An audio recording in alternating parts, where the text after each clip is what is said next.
Bismillahirrahmanirrahim. Assalamualaikum warahmatullahi wabarakatuh.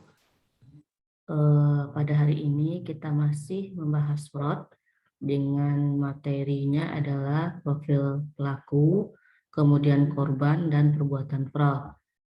Yang kedua, kita bahas lebih lanjut white collar crime, psikologis pelaku fraud ya.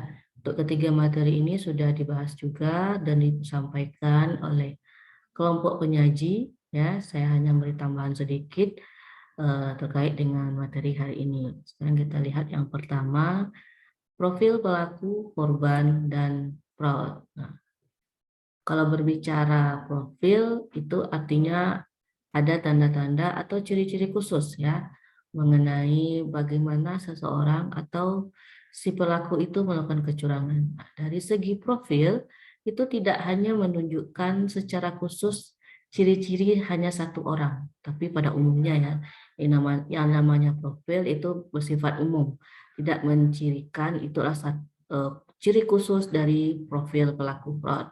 Dia hanya memberikan gambaran ya.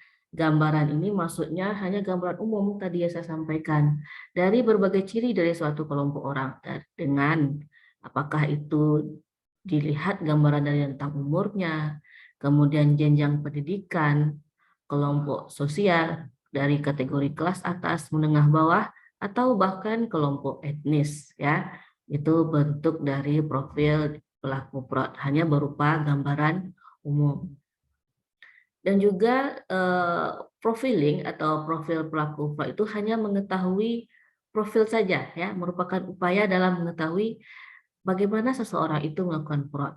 Ya, dari kategori tadi salah satunya adalah tentang umurnya atau pendidikannya atau strata sosialnya di masyarakat.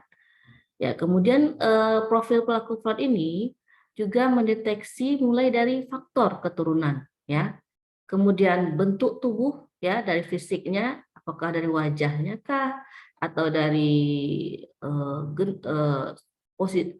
postur tubuhnya tinggi atau rendahnya atau ciri psikologis dari si pelaku fraud dan psikiatrisnya.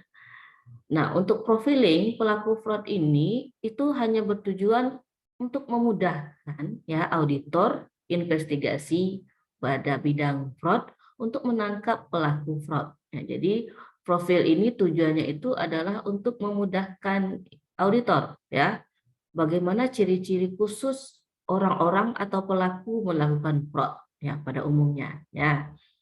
Kemudian kita lanjut slide berikutnya. Rata-rata ya, rata-rata itu yang menjadi pelaku atau fraudster itu adalah laki-laki. Ya, tidak tertutup kemungkinan juga perempuan, tapi umumnya ya, tidak semua laki-laki. Ya, rata-rata berjenis kelamin atau gendernya itu adalah laki-laki. Kemudian kulitnya putih dan rata-rata dia punya pendidikan, minimal pendidikannya itu adalah sarjana dan seterusnya.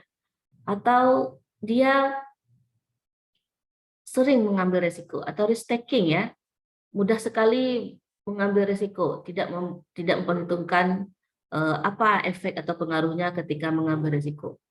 Nah, biasanya pelaku fraud ini dia suka sekali ambil resiko. Kemudian egois, ya. Terusnya ingin mengetahui. Ingin mengetahui ini maksudnya ini adalah kalau saudara familiar dengan istilah kepo ya, itu pengen tahunya sangat tinggi, rasa ingin tahunya tinggi. Dengan istilah kepo tadi. Nah, contohnya itu si pelaku ini biasanya dia menyediakan waktu khusus untuk menanyakan SPI perusahaan. Tanda-tanda ya, ketika seseorang dia mempunyai jabatan, kemudian pendidikannya tinggi, nah, tiba-tiba dia mempunyai waktu dari kesibukan yang banyak untuk ngobrol atau untuk berinteraksi di bagian audit internal perusahaan, apalagi menanyakan bagaimana SPI perusahaan. Nah, itu harus dicermati lebih lanjut apabila ada orang-orang seperti ini. Ya, itu adalah salah satu profilnya. Kemudian ada keinginan untuk mengabaikan aturan seperti kita bahas juga minggu lalu ya. Keinginan untuk mengabaikan aturan itu adalah rule breaker ya, suka langgar aturan, mengabaikan aturan untuk mencari jalan pintas agar tujuannya tercapai. Nah, tujuannya adalah fraud tadi. Kemudian kesannya seseorang pelaku atau pelaku fraud itu memberikan kesan bahwa dia seolah-olah orang yang suka bekerja keras. Nah, ini harus dilihat dan dicermati juga oleh auditor. Kalau seseorang seringkali ke kantornya itu kemudian mengerjakan pekerjaan adalah selalu bekerja keras, tipe-tipe bekerja keras. Nah, ini sebagai tanda-tanda ya, ini adalah salah satu contoh kalau orang yang selalu kerja terus tanpa ada ini dirinya.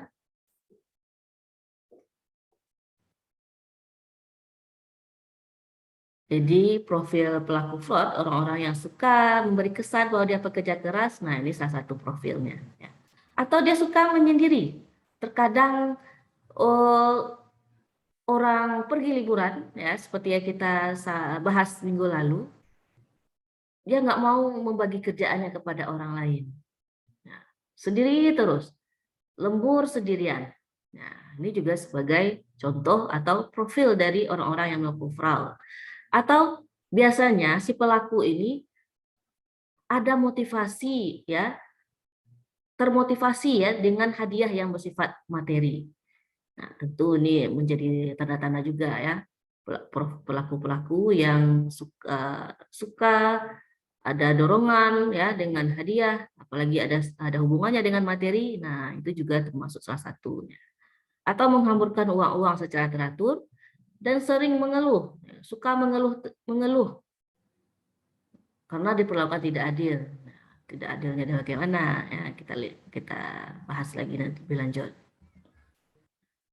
Oke, kemudian suka menganggap orang lain korup. Nah, biasanya pelaku fraud itu suka menyalahi orang lain, mengambing hitamkan orang lain.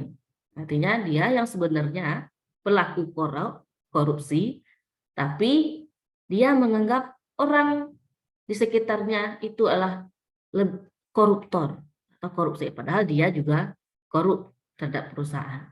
Atau suka menganggap pimpinan dan auditor adalah musuh, ya memusuhi pimpinan dan auditor. Yang namanya pimpinan dan auditor itu kan memang tugasnya ya. Pimpinan itu tugasnya itu adalah mengawasi kinerja bawahannya. Kemudian kalau auditor tentu mengawasi, menilai pekerjaan dari si pegawai ini sesuai nggak dengan kebijakan atau aturan ditetapkan oleh perusahaan. Nah, orang-orang seperti ini biasanya itu memusuhi, ya artinya selalu marah terus terhadap pimpinan dan auditor. Nah, ini juga sebagai contoh profil dari pelaku fraud. Nah, who commits fraud? Nah, siapa yang menjadi pelaku fraud? Ini berdasarkan survei yang dilakukan oleh PwC atau PwC, ya, PricewaterhouseCoopers, di mana mereka meneliti pada tahun 2006 di Australia untuk profit sektor, ya, sektor profit. Tipe-tipe profil orang yang melakukan fraud itu adalah rata-rata kebanyakan, ya, kebanyakan adalah laki-laki, male, laki-laki sebanyak 87%. Nah, ini di tahun 2006 ya. Di Australia membuktikan dari surveinya bahwa rata-rata pelaku fraud itu profilnya itu adalah dari gendernya itu adalah male, laki-laki. Nah, mungkin sisanya adalah perempuan ya, sisanya adalah perempuan. Kemudian umurnya antara rentang 41 sampai 50 itu lebih banyak ya. Pada Australia yaitu 53%, berarti lebih dari separuh dari respondennya atau survei itu bahwa umur 41 sampai 50 itulah rata-rata orang si pelaku fraud itu, profil dari pelaku fraud. Umurnya sekitar itu. Tidak tentu kemungkinan ya 41 ke bawah juga melakukan fraud, tapi menurut survei ini lebih dari 50%. Nah, itu sekitar umurnya, kira-kira umurnya.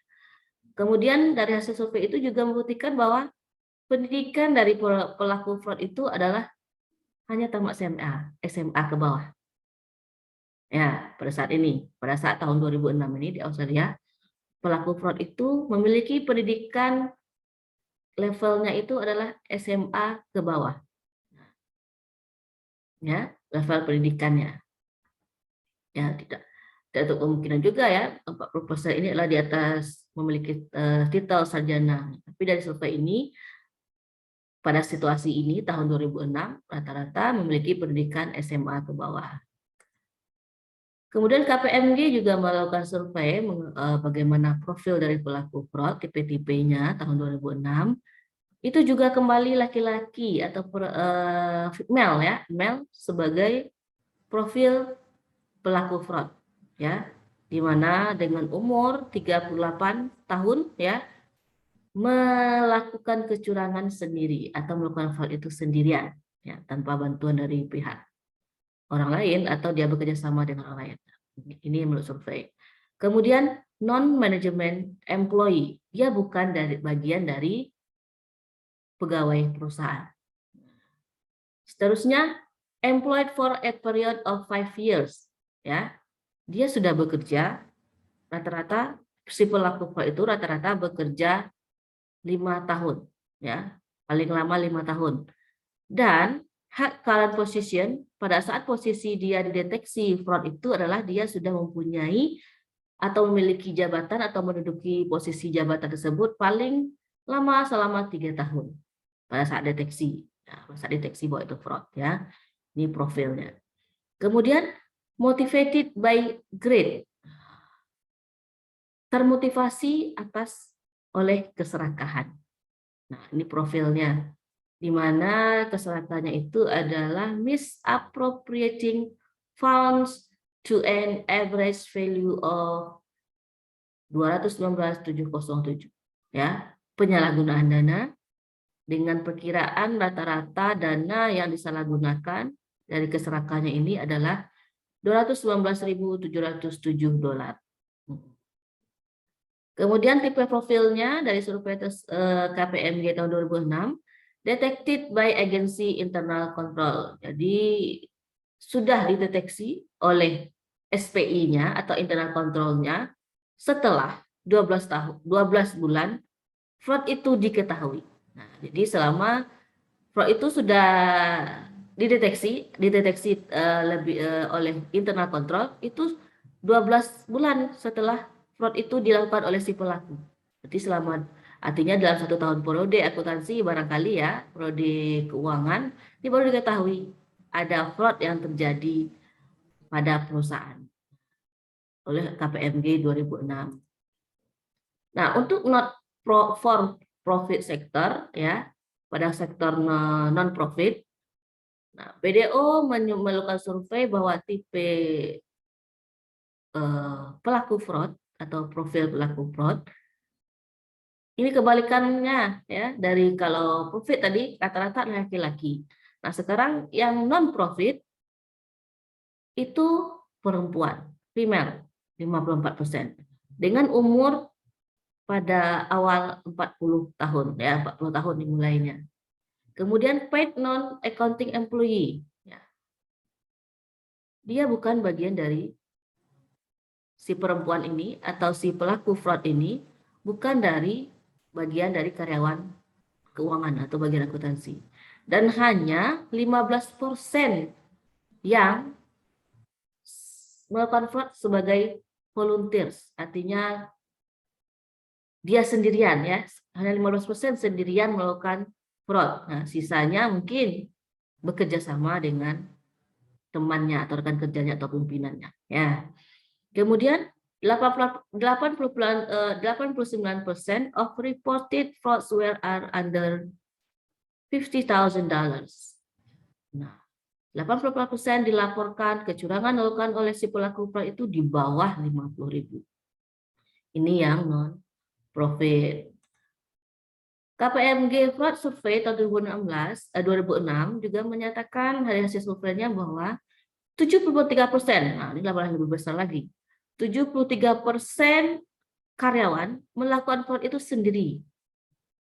Artinya kebanyakan dari mereka karyawan dari perusahaan ya, 73% itu melakukan fraud tanpa ada bantuan, tapi dilakukan dengan sendiri, dengan fraud triangle yang dia miliki atau diamond atau pentagon dan lain-lainnya, ya. Nah, KPMG Fraud Survey 2006 juga menyatakan bahwa manajemen di atasnya yang melakukan fraud. Ya. Dengan kategori kalau dari pelayanan keuangan atau financial service di bidang keuangan, nah itu 43% fraud itu terjadi pada bagian peminjaman, pinjam uang atau cash bond kepada perusahaan. Itu rata-rata akan rata-rata ini terjadi ya 43%. Kemudian theft of cash, pencurian dana tunai atau kas tunai sebanyak 35% pada sektor ini finansial. Pada sektor non finansial, nah yang terjadi fraud itu oleh manajemen itu atau di atasnya level middle atau top manajemen itu terjadi pada kesalahan invoice. Nah, kesalahan invoice 31%, kemudian pencurian persediaan 21%. Nah, untuk non manajemen ya, orang-orang atau pelaku fraud yang bukan bagian dari struktur organisasi perusahaan atau bukan dari karyawan perusahaan pada sektor finansial, itu kecurangan atau fraud terjadi itu adalah pada kesalahan invoice 22%, kemudian pencurian aset tidak berwujud 20%, pencurian dana tunai atau kas tunai 18%. Nah, kebalikannya untuk non financial service ya, itu pencurian kas yang tertinggi 29%. Tapi yang finansial ini malahan 18% paling kecil. Ini kenapa? Ini karena ini. Karena dia bagian financial service tentu ada ketahuannya, pasti tahu ada aliran kas masuk dan tunainya karena dia bagian finansial. Tapi kalau bagian non finansial ini karena ini yang tertinggi perilaku fraudnya, pencurian dari kas, kemudian pencurian persediaan atau unauthorized manipulation of computer data. Ya, karena data atau tersimpan di komputer itu tidak diotorisasi, tidak diberi password, atau passwordnya melemah, tidak kuat, tidak berkombinasi passwordnya, nah bisa dimanipulasi, hanya sedikit 17%. Nah sekarang, what are the three components of every fraud? Apa yang menjadi komponen penyebab dari fraud? Nah, ada 3. Yang pertama, the theft, pencurian. Nah, di mana salah satunya aset diambil. Ya, saudara tahu ya, kalau pencurian aset, nah, itu dinamakan fraud. Kenapa? Ini faktor yang mempengaruhi dari fraud ini. Yang kedua, concealment, hide it from others. Penyembunyian, ya, menyembunyikan dari orang lain atau dari orang sekitarnya. Ini yang terjadi. Kemudian conversion. Conversion ini spend or convert to cash and then spend. Maksudnya ini adalah mengambil apa yang dalam perusahaan, aset dalam perusahaan ya, kemudian dikonversikan ke dalam bentuk kas ya, dijual lagi, dan dijual lagi dinikmati atau dihabiskan. Nah, ini yang menyebabkan terjadi fraud ya, 3 komponen ini. Seterusnya, what factors increase opportunity to commit fraud? Ya, apa faktor-faktor yang menyebabkan peningkatan peluang untuk terjadinya fraud? Nah, ini ada 6 yang terjadi, yang faktor-faktor yang meningkatkan peluang untuk terjadinya fraud, yaitu ability to get around internal controls, yaitu kemampuan ya seseorang pelaku untuk bisa mengetahui atau memahami internal control. Nah, itu perlu diamati lebih lanjut atau diwaspadai ya bagi orang-orang yang mempunyai keinginan atau mempunyai kemampuan memahami internal control. Kemudian inability to judge performance, tidak ada kemampuan untuk menilai kinerja. Artinya dalam perusahaan atau struktur organisasi tidak ada penilaian kinerja pada pegawainya. Kalau tidak ada nilai, tentu ada peluang terjadinya fraud. Ngapain ini kerja keras nggak ada diapresiasi oleh perusahaan, karena kalau ada ini perusahaan tidak melakukan penilaian kinerja, nah ini tentunya akan menyebabkan peluang meningkat ya, meningkatnya peluang untuk terjadinya fraud. Atau yang ketiga, failure to discipline prior frauds ya, kegagalan untuk memberikan evaluasi terhadap fraud yang sudah terjadi. Ini maksudnya fraudnya sudah terjadi, diketahui, namun tidak ada tindak lanjutnya, tidak ada efek jerahnya terhadap si pelaku fraud sebelumnya. Makanya akan terjadi peningkatan peluang terjadi fraud. Kemudian lack of access to information, kekurangan akses untuk informasi. Nah, artinya akses informasi ini mudah aja orang masuk. Informasi atau data atau rahasia perusahaan mudah aja siapa saja mengaksesnya. Makanya harus ada informasi atau data yang sifatnya rahasia, tidak boleh disalahgunakan. Nah, jadi kalau ketika lack of access, nah ini akan meningkatkan peluang terjadinya fraud. Kemudian ignorance, apathy, incapacity, mengacuhkan, kemudian tidak ada memiliki kapasitas terhadap, tidak memiliki kemampuan, tidak ada kapasitas untuk proses kerjanya sebagai dia karyawan. Ini bisa jadi akan meningkatkan peluang fraud. Yang terakhir, lack of an audit trail. Tidak adanya penelusuran audit. Ya, ini malah lebih gawat lagi, harus diwaspadai. Tidak ada SPI-nya dijalankan dengan benar. Audit trail-nya, siklus auditnya ya oleh auditor internal. Ini akan memberi peluang orang-orang yang mempunyai kesempatan untuk melakukan fraud. Kemudian pembahasan yang kedua, white collar crime, ya. Kalau bahasa Indonesianya itu adalah kejahatan berkerah putih. Nah, ini sudah disampaikan juga oleh kelompok penyaji. White collar crime itu adalah non-violent in nature. Nah, apa itu non-violent in nature? And is committed by business and government professional. Ini maksudnya, ini adalah sebuah tindakan kriminal ya secara alami terjadi ya, tapi tidak memberikan tidak nampak kekacauan di sekitarnya. Ya, biasanya karena tersembunyi, karena ditutupi dengan dia memiliki jabatan kerah putih tadi. Ya, biasanya orang yang memiliki kerah putih kalau di Amerika itu biasanya memiliki jabatan yang sangat tinggi ya, sangat qualified. Nah, makanya dinamakan white collar crime. Ini dalam istilah hukum ini sering kali disebutkan ini white collar crime ini.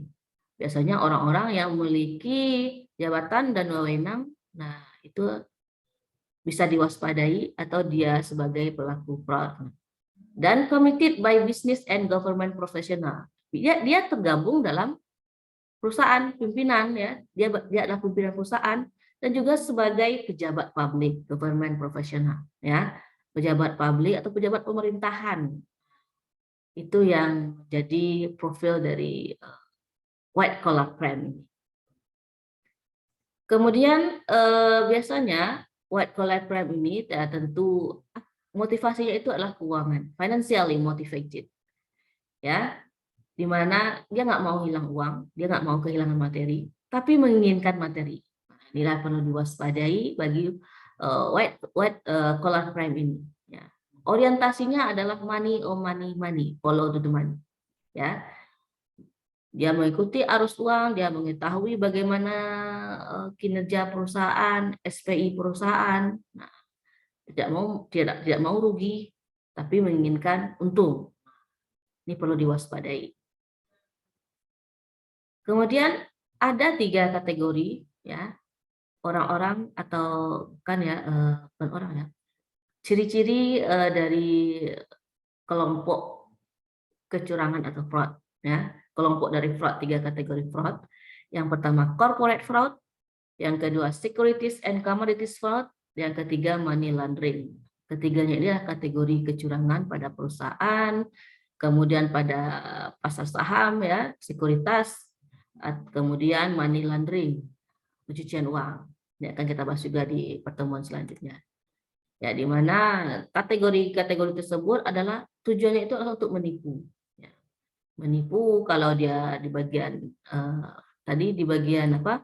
Sekuritas dan pasar modal. Nah, yang ditipu siapa? Investor, auditor, dan analis. Nah, kemudian yang terakhir materi kita yaitu psikologi pelaku fraud, ya. Ya, sudah disampaikan oleh temannya tadi ada tiga kategori psikologis, ya. Ada psikologi fraud namanya. Nah, untuk ciri-cirinya, ya, kalau ini menurut saya baca di beberapa artikel di jurnal, ini ada 4 ciri-ciri dari si fraudster itu. Sama dengan white collar crime. Ya. White collar crime itu kan rata-rata memiliki jabatan. Nah, orang yang memiliki jabatan itu biasanya dia cerdas. Kemudian komunikasinya yang sangat bagus, ya, yang memiliki ini persuasif, bisa mengajak mempengaruhi seseorang. Ya, kemampuan intelektualnya rata-rata di atas ya, di atas rata-rata, ya. Terampil dalam komunikasi, dia menemukan kelemahan sistem karena dia memahami SPI, dia seolah-olah jujur dan dapat dipercaya.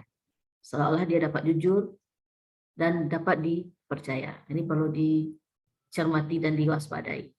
Kemudian mampu bekerja dalam tekanan tinggi, dia hard worker, selalu bekerja keras. Mampu dia mengolah pekerjaan dan mengolah bentuk fisiknya, tampilannya, bagaimana dia berpakaian, white collar crime tadi. Kemudian dari staker and rule breaker, ini sudah kita bahas juga. Dan keempat, plus effective lying, ya, ada problem pribadi, arogansi, keserakahan, lack of moral compass. Nah, ini yang terjadi atau ciri-ciri dari fraudster atau si pelaku fraud. Nah, dari ciri-ciri fraudster ini bisa kita lihat, ya, keempat ini seolah-olah itu adalah orang-orang yang sukses, ya. Keempat ciri ini adalah orang-orang yang sukses. Nah, sama dengan ciri-ciri manajer yang sukses. Karena dia sama, ini perlu ditelusuri lebih lanjut. Apakah benar dia benar-benar cerdas? Atau dia hanya cerdas di depan saja, tapi di belakangnya, di belakang kita atau di belakang pimpinannya dia berbeda, atau jadi orang munafik, ya. Kemudian, menurut penelitian survei bahwa 70% fraudster itu memiliki profil gabungan antara tekanan dengan arogansi, ya, atau keserakahan. 70%. Nah, ini bisa kita lihat nanti ketika auditor bisa mencermati bahwa antara tekanan dengan arogansi ini akan terjadi, akan melekat pada profil dari pelaku fraud. Ya, tekanan keuangan kah, atau gaya hidupnya, atau arogansinya. Ini akan sejalan, gabungan. Oke, ini referensinya untuk hari ini. Terima kasih atas perhatiannya dengan mengucapkan alhamdulillah. Assalamualaikum warahmatullahi wabarakatuh.